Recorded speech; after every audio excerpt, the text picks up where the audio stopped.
you a story. It's called The Wolf in the Raspberries, and this was a story written for my son when he was a little boy by his granny. The Wolf in the Raspberries by Jill Pickup. Peter lived on a farm. On the farm were sheep, cows and hens. The hens laid eggs and Peter liked eating the eggs, fried or boiled with toast soldiers. This morning he just had bread and butter soldiers. His mum and dad read him lots of stories, so he knew that dragons, crocodiles and tortoises all laid eggs. Peter was just tapping at the top of his egg with a spoon when he heard a funny noise coming from inside the egg. Suddenly the top flew off and there was a tiny baby dragon. It hopped out onto his plate, it opened its mouth really wide and breathed flames all over Peter's bread and butter soldiers and turned them to toast, just as he liked. He was astonished. "Dad!" he called. But Dad had just popped outside because he heard Mum shout, "A fox! A fox has got one of the hens!" Peter scrambled down from the table and ran outside. The dragon ran with him. "Don't go near the recycling box," called Peter to the dragon. "You might set the paper on fire." Outside, Mum was chasing the fox with a broom.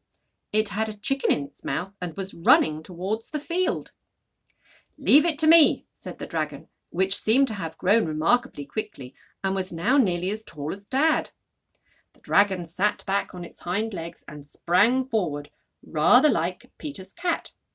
With one big leap, it went over the top of the fox and landed on the ground, flames pouring out of its mouth. It turned round and faced the fox, which dropped the hen in astonishment. The hen scuttled off, its feathers looking rather bedraggled. Dad said, "If we're not careful, there'll be a roast chicken for dinner with this dragon breathing fire over everything." Mum didn't think that was very funny. She wanted the hens to lay eggs.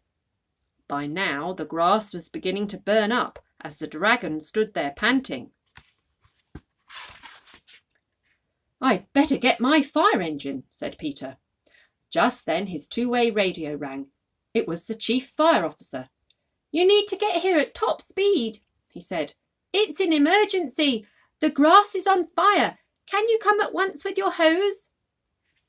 The fire engine roared up, lights flashing, siren whirring. Peter grabbed the hose and before long had damped the fire down, and then he squirted water down the dragon's throat before it did any more damage. "Phew, thank you," said the dragon. "I'm really fed up with breathing fire all over everything. All those flames have given me a really sore throat." And with that, he curled up in the long grass for a rest.